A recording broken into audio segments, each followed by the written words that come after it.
You wake up exhausted, not the kind of tired that sleep fixes. You slept, you got the hours, but you opened your eyes and felt it immediately.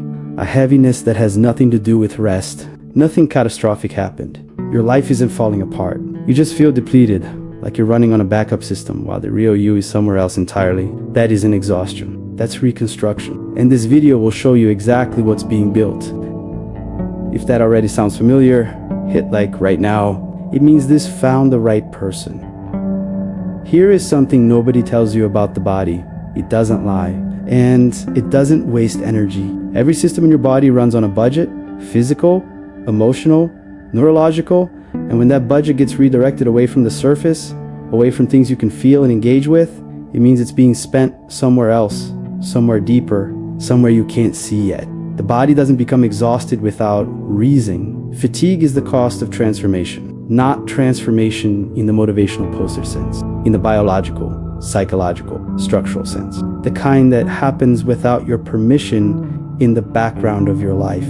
While you're still showing up to everything you're supposed to show up to, Carl Jung wrote, "The most terrifying thing is to accept oneself completely," and what he understood. What took him decades of clinical work to map is that becoming who you actually are is the most energy-intensive process a human being can undergo. It draws on the same reserves as physical recovery. It requires rest, silence, withdrawal, inward attention. The same conditions your body needs after surgery are what your psyche needs during deep reconstruction. And just like surgery, you don't feel it happening. You only feel the recovery. This is the reframe that changes everything. Your tiredness is not evidence that something is wrong with you. It is evidence that something enormous is happening inside you, and your system is prioritizing it over everything else. The fatigue isn't the obstacle. The fatigue is the process. It is your body and psyche doing precisely what they need to do in precisely the right proportion at precisely the right time. Most people at this stage make one of two mistakes. The first is forcing themselves through it. More caffeine, more discipline, more grinding, as if the fatigue is a weakness to be overcome rather than a signal to be respected. The body responds to this by going deeper into conservation mode. The exhaustion intensifies. The second mistake is surrendering to it completely, interpreting the tiredness as permanent, as evidence of failure, as the new normal. Both of these miss the same truth. This is not a destination, it is a phase. And phases have an end, but only if you stop fighting the beginning. The question is not how to stop being tired. The question is what is being built and whether you're willing to stop fighting the process long enough for it to finish. And this is where it gets deeper. There are specific ways this reconstruction fatigue shows up, and if you recognize yourself in any of these, it's important you understand what they're actually telling you, because none of them mean what you think they do. The first is waking up tired, even after sleep, not groggy, tired. Like sleep didn't reach the real source of the exhaustion. That's because it didn't. The fatigue isn't stored in your muscles or your eyes. It's stored in the psychological work happening below your awareness. Your unconscious doesn't stop when you sleep in many ways.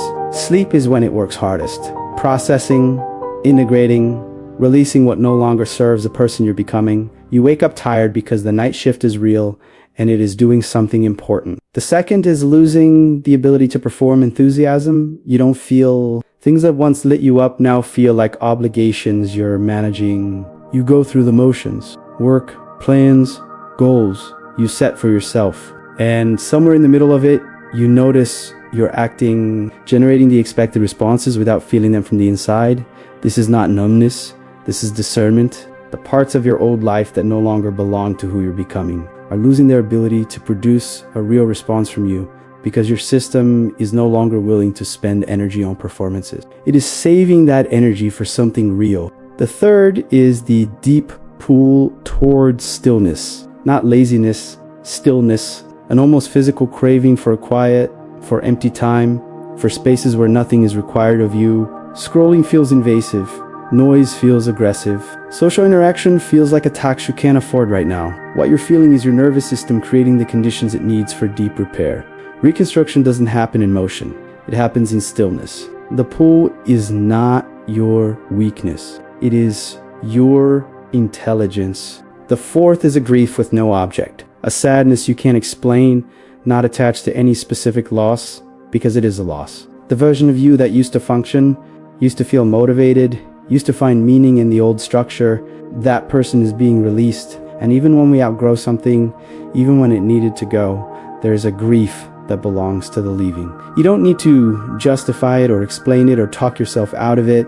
It is the appropriate emotional response to real change. The loss of a self that carried you this far and is now handing you over to something you haven't fully become yet. None of these are signs that you are broken. All of them are signs that the reconstruction is real, it is ongoing, and it is working. But here is what no one tells you about what comes next.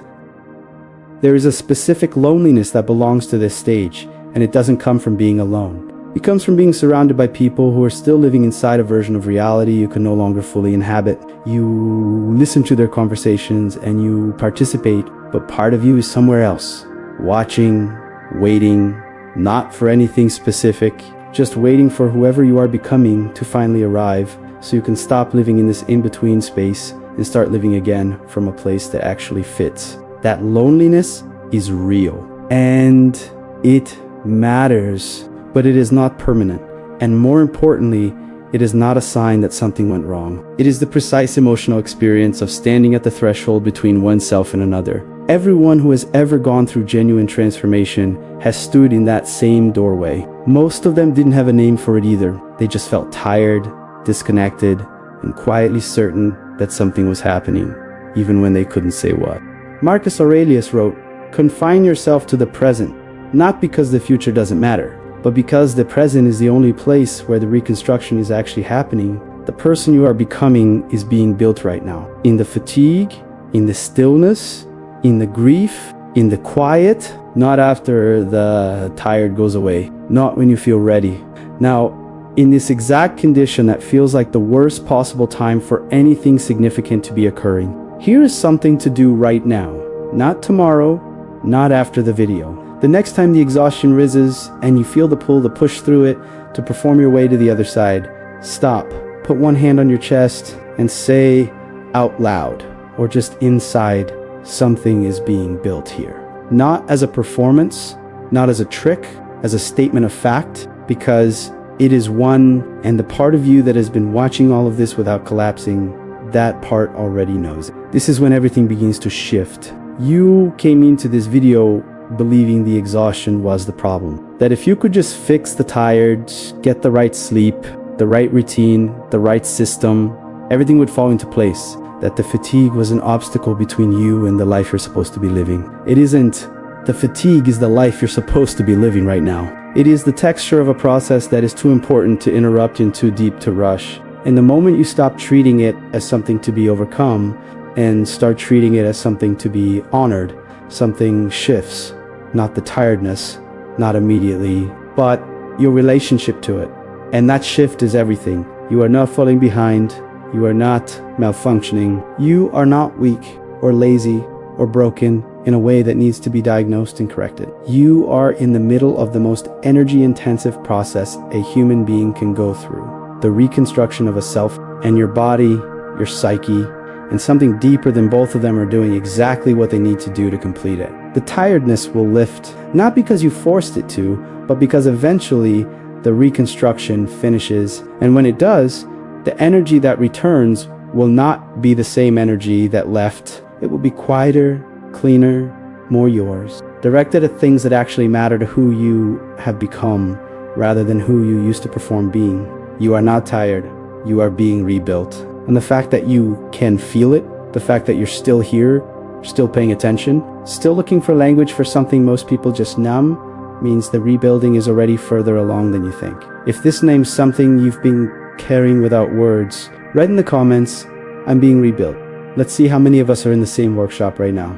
If you're new to this channel, subscribe. Every video on this channel is built for exactly the stage you're in right now. And the next one picks up from exactly where this left off. Don't stop now. The most important part of this process is what happens when you stop running from it.